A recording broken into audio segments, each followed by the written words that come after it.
অর্থনীতি বড় হলেও বিদেশি বিনিয়োগে খরা। অর্থ বছরের প্রথম প্রান্তিকে কমল ৭১%। ঘুরে দাঁড়াতে রাজনৈতিক স্থিতিশীলতা ও জ্বালানি সংকট নিরসনে জোর বিশ্লেষকদের। চালু হচ্ছে বহুল প্রতীক্ষিত যমুনা রেল সেতু। ৩ মিনিটেই নদী পার হবে ট্রেন। ঢাকার সঙ্গে উত্তরবঙ্গের যোগাযোগে বাঁচবে সময়, কমবে পণ্য পরিবহন খরচও। অবকাঠামো সংস্কারে সরকারি বরাদ্দে ব্যাপক অনিয়ম। রংপুরে কাজ না করে এই প্রকল্পের অর্থ আত্মসাৎ। রাজনৈতিক দুর্বৃত্তায়ন ও জবাবদিহির অভাবী কারণ বলছেন গবেষকরা।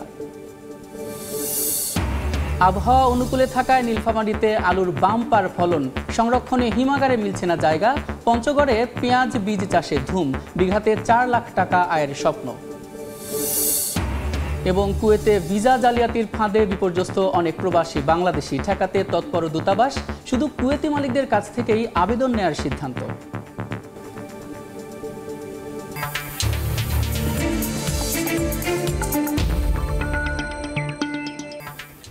দেখছিলেন শিরোনাম। আমন্ত্রণ জানাচ্ছি দেশ ও দেশের বাইরের অর্থ বাণিজ্যের নানা খবর নিয়ে আমাদের নিয়মিত আয়োজন এ সময়ের বাণিজ্যে।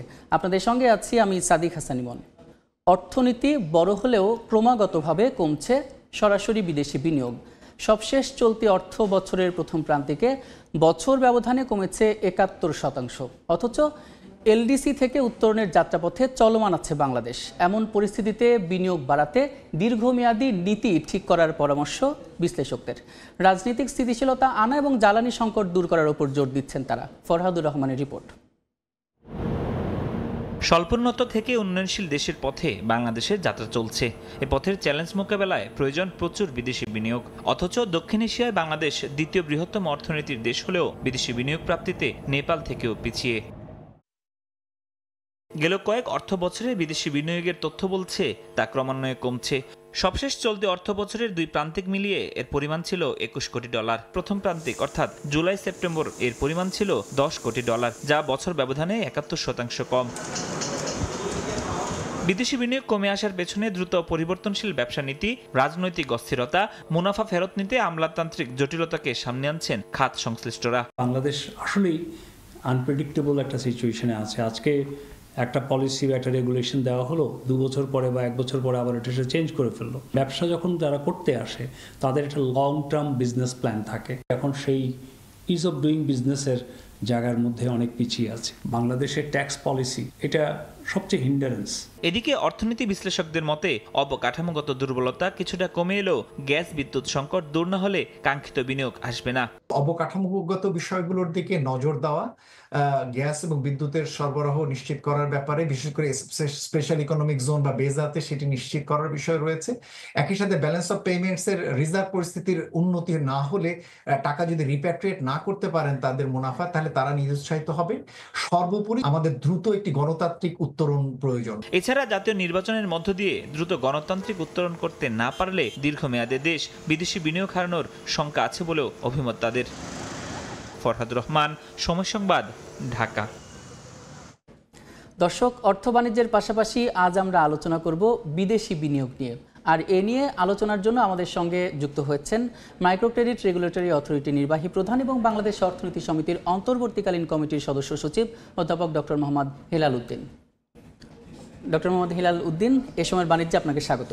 আমরা প্রতিবেদনটি দেখছিলাম যে ক্রমাগতভাবে কমছে সরাসরি বিদেশি বিনিয়োগ। এর কারণ কি বলে আপনি মনে করেন?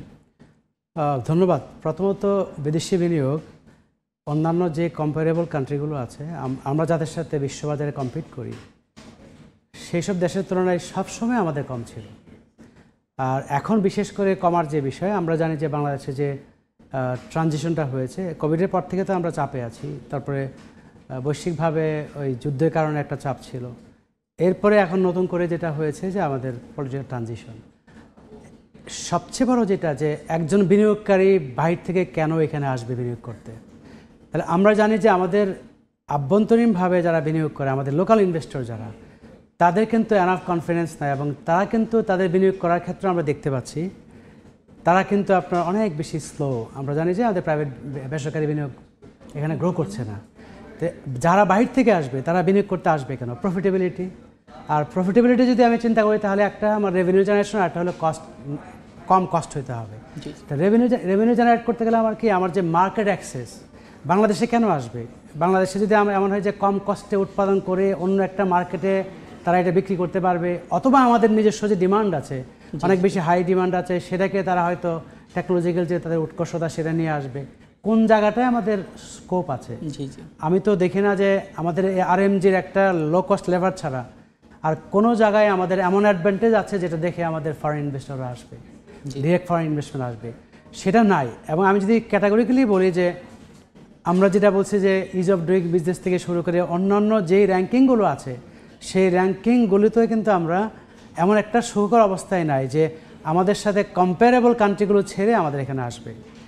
এরপরে আমাদের যেটা হয়েছে যে গত রিজামে এই যে 10-15 বছরে আমরা বিদেশি বিনিয়োগ থেকে বিদেশি যে ঋণ সেটা নিয়ে টোটাল রিজার্ভের যে জায়গায় আমরা নিয়ে গিয়েছি, রিজার্ভের দিক থেকে একটা সাউন্ডনেস, যে যারা বাহির থেকে এখানে এফডিআই নিয়ে আসবে তারা প্রফিট করার পরে সেই প্রফিটটা যদি রিপেট্রিয়েট করতে হয়, ফিরিয়ে নিয়ে যেতে হয়, তার জন্য আমার এনাফ রিজার্ভ আছে কিনা। এবং কেউ যদি এখন এফডিআই নিয়ে আসে, ইনভেস্টমেন্ট মানে তো লং টার্ম, তো লং টার্মে দেখবে যে বাংলাদেশ লং টার্মে যে stability in terms of macro economic indicators, সেখানে তাদের কনফিডেন্স থাকতে হবে, সেটাও কিন্তু ব্রেকডাউন হয়েছে। তো এখন আমার ব্যাংকিং সেক্টরের যে ইনস্টেবিলিটি এবং যে নন পারফর্মিং লোনের যে একটা প্রেশার, সেটাও কিন্তু আমার এর সাথে সম্পর্ক আছে। স্যার, আপনি বারবার বলছিলেন যে বাংলাদেশ কোন কোন দিক থেকে পিছিয়ে আছে, বিনিয়োগ না পাওয়ার পিছনের কারণগুলো কি? যদি বলি যে বিনিয়োগ বাড়ানোর জন্য কোন কোন পদক্ষেপ নেওয়া উচিত, তাহলে আপনি কি বলবেন? একটা তো আমরা যেটা বলি যে ইজ অফ ডুইং বিজনেস, যেটা সেটা আমরা ইমপ্রুভ করতে পারছি না।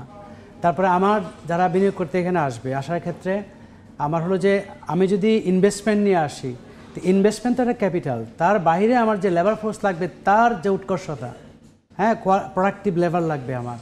তারপরে আমার যে এখানে ল্যান্ড যেটা আসছে, যে স্পেশালাইজড ইকোনমিক জোন করে আমরা তাদেরকে ল্যান্ড দিচ্ছি, ল্যান্ড যে হাই প্রাইস এবং প্রপারলি দিয়েছি একটা ঠিক জায়গায় ল্যান্ড পাওয়া, সেটা একটা কোশ্চেন। তারপরে এর সাথে আমার লজিস্টিক যেটা, হ্যাঁ, যে যদি বাইরে থেকে আসতে হয় একটা প্রসেস করে এখানে আসা, আবার এখান থেকে যদি তারা এক্সপোর্ট করতে চায়, তাহলে এক্সপোর্ট করার ক্ষেত্রে যে প্রবলেমগুলো আছে সেখানে কিন্তু আমরা জানি অসংখ্য ব্যারিয়ার আছে। ফলে আমি মনে করি যে আমাদের কাঠামোর মধ্যে আমাদের ডজেন্স অফ ফ্যাক্টরস আছে যেগুলো কিনা আমার এটাকে বাধা দিচ্ছে। আবার ব্যবসায়ীরা বলছেন কিন্তু বিনিয়োগ আকর্ষণ করার জন্য দীর্ঘমেয়াদী একটা নীতির প্রয়োজন। তো আসলে সেই নীতি আসলে কি ভাবে করতে হবে এবং আমাদের দুর্বলতা কোথায়, সে সম্পর্কে যদি আমি শুধু বলি, বিনিয়োগের নীতি সবসময় দীর্ঘমেয়াদী হয়। আমি 50 কোটি টাকা, 100 কোটি টাকা বা 500 কোটি টাকা বা 1000 কোটি টাকা আমি ইনভেস্ট করব, এটা 1, 2, 3 মাস, 6 মাস, 2 বছর, 3 বছর, 5 বছর দিয়ে করবো না। নেক্সট 12 ইয়ার্স, 15 ইয়ার্স, 20 ইয়ার্সে কোন জায়গায় যাবে এই দেশটা এবং সব কিছুর পরিবেশটা কোন জায়গায় থাকবে, সেরকম একটা প্রেডিকশন নিয়েই কিন্তু ইনভেস্টমেন্ট করে। তাহলে সেক্ষেত্রে এখন যে অনিশ্চয়তা বাংলাদেশে আছে, সেই অনিশ্চয়তা তো এমনিতেই, আমার যদি এই পলিটিক্যাল অনিশ্চয়তা ছাড়া আর সব কিছু ঠিকঠাক থাকে, তারপরেও কিন্তু এই অনিশ্চয়তা একটা প্রভাব ফেলার কথা। পাশাপাশি আমরা জানি যে এই পলিটিক্যাল অনিশ্চয়তা ছাড়াও অন্যান্য যে দিকগুলো আছে সেগুলো কিন্তু আমাদের ব্যাপক ঘাটতি আছে। তো সেই সব কিছু মিলে আমি মনে করি যে খুব একটা সুখকর পরিস্থিতি এখন এফডিআইয়ের জন্য না। সেজন্য আমি মনে করি যে প্রথম ধাপ হতে পারে যে আমার লোকাল যারা ইনভেস্টর, তারা যদি অ্যাট্রাকটিভ ফিল করে, সেটা একটা ইন্ডিকেশন থাকবে। এখন আমার একটা ফরেন যে ইনভেস্টর চিন্তা করতে পারে, ভাই তোমার দেশের যে লোকাল ইনভেস্টর তারাই তো কনফিডেন্স পাচ্ছে না, তারাই তো ইনফ্রাস্ট্রাকচারের প্রপার সাপোর্ট পাচ্ছে না, তারাই তো কস্ট মিনিমাইজিং যে লেবার, প্রোডাক্টিভ লেবার সেটা পাচ্ছে না, তারাই দেখা গেছে কি মার্কেট যেটা মার্কেটাইজ করবে সেরকম মেনু পাচ্ছে না, তারা আমি সেখানে যাব কেন? প্লাস আমার যেটা বললাম যে রিজার্ভ থেকে শুরু করে অন্যান্য প্রেশারগুলো আছে। ফলে আমি মনে করি যে এখন ব্যাংকিং খাতের যে স্টেবিলিটি সেটা আস্তে আস্তে ব্যাক করবে। ব্যাক করলে আমার সামষ্টিক অর্থনীতির দিক থেকে রিজার্ভ থেকে শুরু করে সে জায়গায় আস্তে আস্তে একটু স্টেবিলিটি ফিরে আসবে। আচ্ছা, যদি একটু ইন্টারাপ্ট করতে যাচ্ছি, এই যে লোকাল ইনভেস্টররা আসলে মানে আপনার কি মনে হয় যে তারা কেন ইন্টারেস্টেড হচ্ছে না বিনিয়োগ করতে? না, একটা জিনিস মনে রাখতে হবে যে বাংলাদেশে যারা 15 বছরে যারা কিনা গুডবুকে ছিল একটা রিজেমের, যারা ইনভেস্টরদের মধ্যে ছিল, তারা কিন্তু এখন দৌড়ের উপরে আছে। এখন ওই রিজেমে যারা সাফারার ছিল তাদের এখন টাইম এসছে ইনভেস্ট করার। কিন্তু ইনভেস্ট করতে গেলে হয় কি, যে বললাম ইনভেস্টমেন্টটা হলো একটা লম্বা সময়ের ব্যাপার। তাহলে এই পলিটিক্যাল স্টেবিলিটি কীভাবে আসবে, ইলেকশনটা কীভাবে হবে, কারা ক্ষমতায় আসবে, সেখানে কি পলিসি পারসুট হবে, আমার নেবারিং কান্ট্রির সাথে আমার কি সম্পর্ক হবে, আমেরিকাতে যে নতুন আমার যে রিজিম আসছে সেখানের সাথে গ্লোবাল ট্রেডটা কোন দিকে যাবে, অনেক কিছুর ব্যাপার কিন্তু আছে। ফলে তারাও যে কনফিডেন্স নিয়ে এখন ইনভেস্টমেন্টের দিকে আসছে তা না কিন্তু।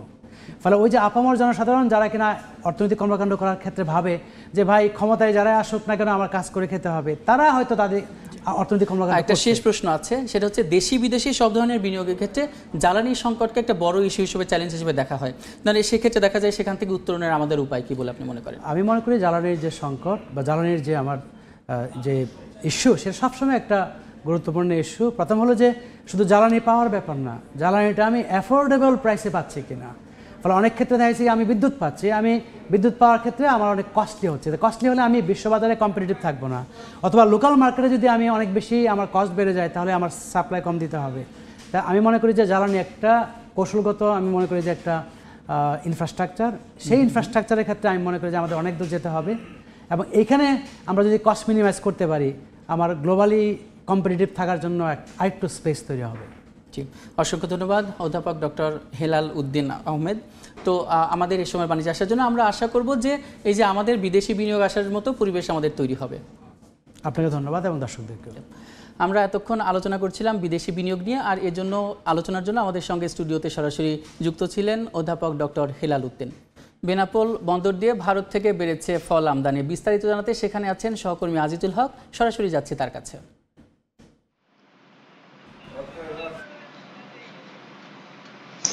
পবিত্র রমজানের মধ্যে দেশে যে সমস্ত খাদ্যদ্রব্যের চাহিদা বাড়ে, এর মধ্যে রয়েছে বিভিন্ন ধরনের ফল এবং মাছ। সাম্প্রতি স্বাভাবিক সময়ের চেয়ে বেনাপোল স্থল বন্দরে চাহিদা বাড়ায় কিন্তু ভারত থেকে ফল এবং যে মাছ সেটি কিন্তু আমদানি বেড়েছে। বন্দরের যে পরিসংখ্যান, সে পরিসংখ্যান অনুযায়ী আমরা দেখতে পেয়েছি গত এক সপ্তাহে বেনাপোল বন্দর দিয়ে 244 ট্রাক ভারতীয় ট্রাক বিভিন্ন ধরনের ফল ভারত থেকে আমদানি হয়েছে। এই সমস্ত ফলের মধ্যে রয়েছে আপেল, আঙুর, কমলা, মাল্টা সহ বিভিন্ন ধরনের ফল। এছাড়া বেনাপোল বন্দর দিয়ে কিন্তু 51 ট্রাক, অর্থাৎ ভারতীয় 51 ট্রাক বিভিন্ন ধরনের মাছ আমদানি হয়েছে। এই সমস্ত মাছের মধ্যে রয়েছে কাতলা মাছ, রুই মাছ এবং বিভিন্ন ধরনের সামুদ্রিক মাছ। তবে আরো বেশি এই কাঁচামাল আমদানি চাহিদা থাকলেও কিন্তু এই বন্দরে বিশেষ করে ফল আমদানির উপরে 10% শুল্ক বৃদ্ধি এবং স্ল্যাব সিস্টেমের রাজস্ব আদায়ের যে পদ্ধতি, এটি চালু করায় কিন্তু এই বেনাপোল বন্দর দিয়ে চাহিদা অনুযায়ী কিন্তু যারা ব্যবসায়ী আছেন তারা ফল বা মাছ আমদানি করতে পারছেন না। বেনাপোল স্থলবন্দর কর্তৃপক্ষ আমাদেরকে জানিয়েছেন যে বেনাপোল বন্দর দিয়ে যে সমস্ত খাদ্যদ্রব্য এই পবিত্র রমজানের সময় আমদানি হচ্ছে সেটি যাতে দ্রুত বন্দর থেকে ছাড় করতে পারে, তার জন্য সব ধরনের তারা সহযোগিতা করছেন। আপনি জানেন যোগাযোগ ব্যবস্থা সহজ হওয়ায় কিন্তু বেনাপোল স্থল বন্দর দিয়ে প্রচুর পরিমাণে বিভিন্ন ধরনের ফল এবং বিভিন্ন ধরনের মালামাল কিন্তু ভারত থেকে আমদানি হয়ে থাকে। তবে এই বর্তমান প্রেক্ষাপটে কিন্তু চাহিদা তুলনায় কিন্তু সে ধরনের ফল বা মাছ ব্যবসায়ীরা আমদানি করতে পারছেন না। আমরা কথা বলেছি কাস্টম কর্তৃপক্ষের সাথে, কাস্টম কর্তৃপক্ষ আমাদেরকে বলেছেন যে সরকারি যে নিয়ম রয়েছে সেই নিয়ম অনুযায়ী কিন্তু তারা বেনাপোল বন্দর থেকে যে সমস্ত ফল বা আমদানি তা করছে। তো এই ছিল বেনাপোল স্থল বন্দর থেকে আমদানি নিয়ে সর্বশেষ। বেনাপোল বন্দর থেকে সরাসরি যুক্ত ছিলেন সহকর্মী আজিজুল হক। আপেল, আঙ্গুর, মাল্টা সহ বিদেশি তাজা ফল আমদানিতে সম্পূরক শুল্ক 30 থেকে কমিয়ে 25% করেছে জাতীয় রাজস্ব বোর্ড এনবিআর। আগামী 30 জুন পর্যন্ত এই সুবিধায় ফল আমদানি করতে পারবেন ব্যবসায়ীরা। এছাড়া 5% আগাম করও মওকুফ করা হয়েছে। সোমবার রাতে এ সংক্রান্ত আদেশ জারি করেছে রাজস্ব বোর্ড। গত 9 জানুয়ারি আমদানি করা ফলের উপর সম্পূরক শুল্ক 20 থেকে বাড়িয়ে 30% করা হয়েছিল। এতে প্রভাব পড়ে বিদেশি ফলের দামে, যাতে বেড়ে যায় দেশি ফলের দাম।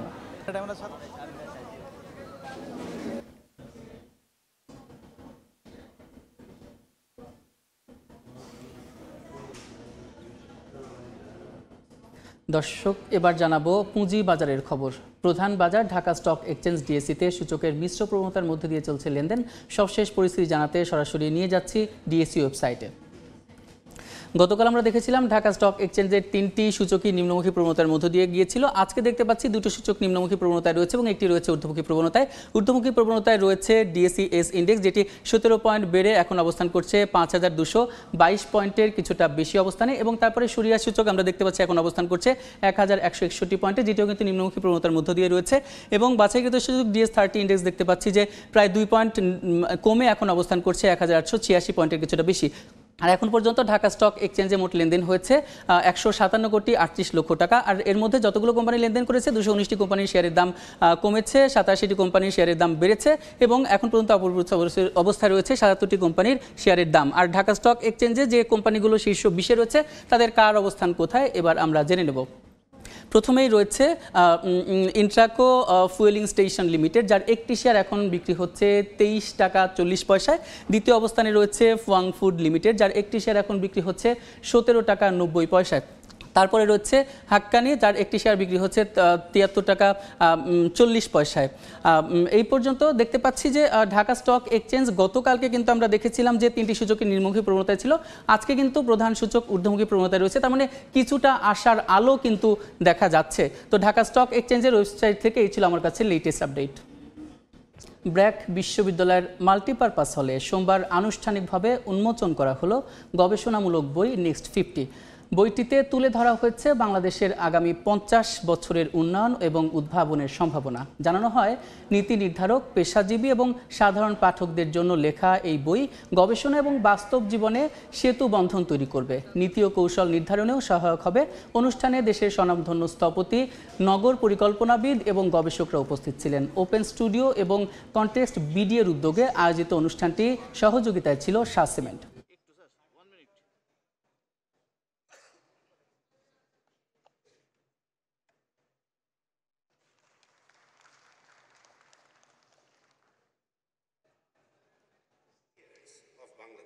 রংপুরে গ্রামীণ অবকাঠামো সংস্কার কাবিখা কাবিটা কর্মসূচির বরাদ্দে ব্যাপক অনিয়মের অভিযোগ উঠেছে। খাতা কলমে প্রকল্প বাস্তবায়নে দেখানো হলেও এসব প্রকল্প সম্পর্কে কিছুই জানেন না স্থানীয়রা। উন্নয়ন গবেষকরা বলছেন রাজনৈতিক দুর্বৃত্তায়নের কারণে তৈরি হয়েছে এমন পরিস্থিতি। নাজমুল ইসলাম নিশাতের রিপোর্ট।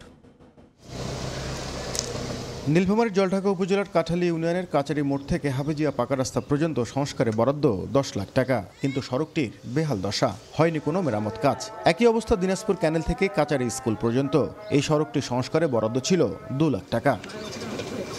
গ্রামীণ অবকাঠামো সংস্কারে 2023-24 অর্থ বছরে তৃতীয় কিস্তিতে শুধু জলঢাকায় বরাদ্দ ছিল 86,65,000 টাকা, আর সৈয়দপুর এবং কিশোরগঞ্জে 83,65,000। তবে স্থানীয়দের অভিযোগ কোনো কাজ তো হয়নি, এমনকি বরাদ্দের বিষয়েও কিছুই জানেন না তারা। 1-1.5 বছর ধরে কোনো কাজ সংস্কারের কোনো কাজ হয়নি। কেউ আর খোঁজও নিতে আসে না যে এই রাস্তাটা ঠিক রকম করছে কিনা।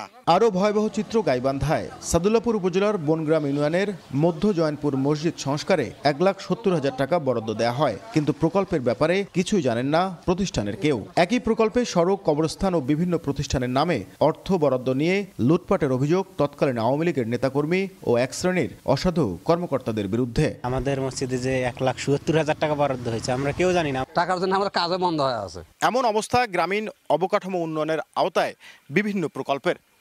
ফলে প্রশ্ন উঠেছে এসব প্রকল্পের স্বচ্ছতা নিয়ে। উন্নয়ন গবেষকদের মতে রাজনৈতিক দুর্বৃত্তায়ন ও জবাবদিহিতার অভাবে এমন অনিয়মের সংস্কৃতি গড়ে উঠেছে।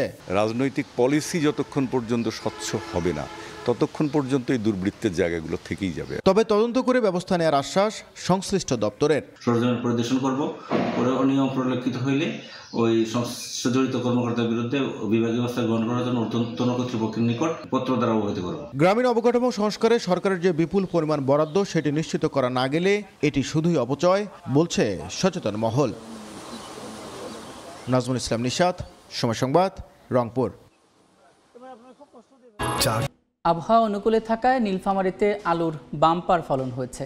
দীর্ঘদিন সংরক্ষণের আশায় হিমাগারে হুমড়ি খেয়ে পড়ছেন কৃষক, তবে জায়গা সংকটে অনেক কৃষককে ফিরতে হচ্ছে ফসল নেই। হিমাগারের সামনের সড়কে আলুবাহী গাড়ির দীর্ঘ সারি, এমনকি রাস্তার দুপাশের খালি জায়গায় ও হিমাগারের সামনে খোলা আকাশের নিচে শত শত বস্তা আলু নিয়ে অপেক্ষা করছেন কৃষক। চলতি মৌসুমে আলুর বাম্পার ফলন হয়েছে নীলফামারীতে।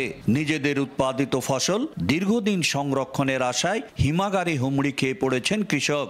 তবে দীর্ঘ সময় অপেক্ষার পর হিমাগার কর্তৃপক্ষ গোডাউন পূর্ণ বলে ঘোষণা দিচ্ছে।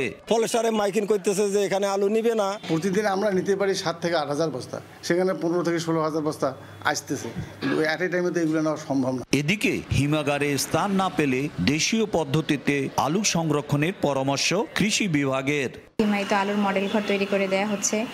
এক্ষেত্রে কৃষক দেখে আবার ওই রকম ঘর নিজের উদ্যোগে তৈরি করতে পারে।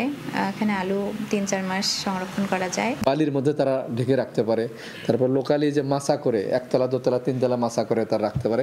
কৃষি বিভাগের তথ্য মতে নীলফামারীতে এবার 23,156 হেক্টর জমিতে প্রায় 5,50,000 মেট্রিক টন আলু উৎপাদন হয়েছে।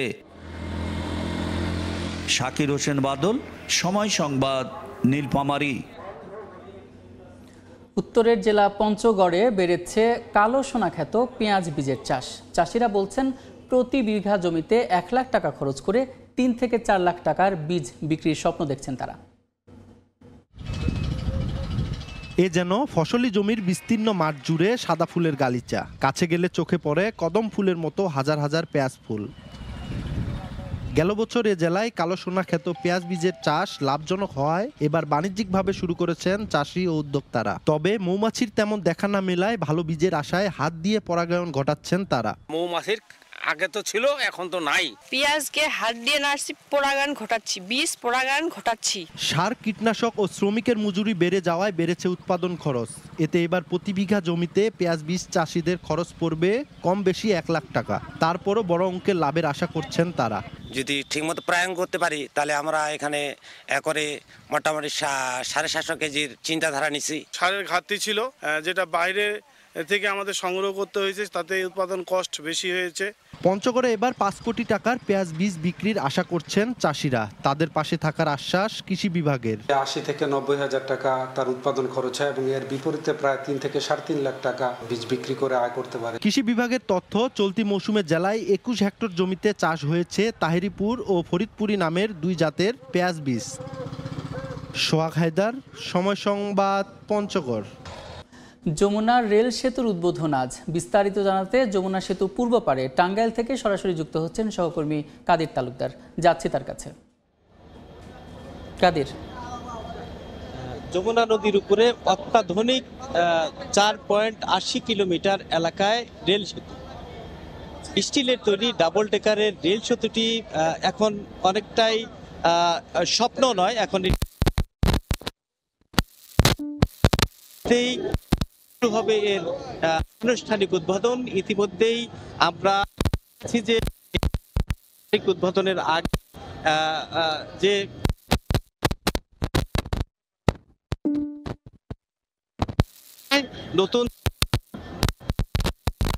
নতুন যে অত্যাধুনিক ব্রিজ, সেই ব্রিজটি কোনো ধরনের ত্রুটি রয়েছে কিনা, বিচ্যুতি রয়েছে কিনা সেটি দেখার জন্যে ইতিমধ্যেই একাধিকবার এটি পরীক্ষা নিরীক্ষা করা হয়েছে।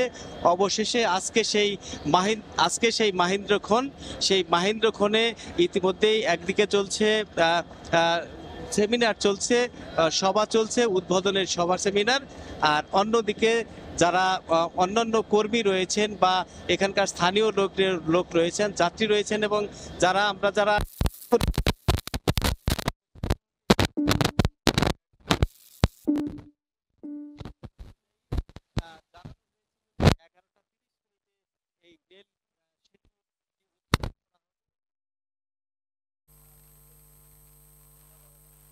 মাত্র উৎপাদনের অপেক্ষা করছে। আর স্টেশনে একটি, এজন্য আমরা সকলেই অপেক্ষা করছি। আমরা এখানে দেখতে পাচ্ছি যে এখানে যে রেলের যে চালক রয়েছেন তারাও অপেক্ষা করছেন, রেলটি স্টার্ট দিয়ে তারা অপেক্ষা করছেন। আমরা যারা এখানে রয়েছি, আমরা সহ এখানকার স্থানীয় লোক, উৎসুক জনতা এখানে ভিড় করছেন। অন্যদিকে এখানে যারা রয়েছে, এখানে যারা কর্তৃপক্ষ রয়েছে তারা উদ্বোধন করার অপেক্ষায় রয়েছে। কিছুক্ষণের মধ্যে উদ্বোধন করবেন। আমরা জেনেছি যে এখানে যে প্রধান অতিথি রয়েছেন, রেলওয়ের যে সচিব রয়েছেন মাহিমুল ইসলাম, তিনি উদ্বোধন করবেন বলে আমরা জেনেছি। কিছুক্ষণের মধ্যেই অপেক্ষা করবেন, তো এই উদ্বোধন করবেন। তো এই ছিল আমার কাছে টাঙ্গাইলে রেল সেতু উদ্বোধনের বিস্তারিত খবর। যমুনা রেল সেতু উদ্বোধনের খবরাখবর জানাতে টাঙ্গাইল থেকে যুক্ত ছিলেন সহকর্মী কাদির তালুকদার।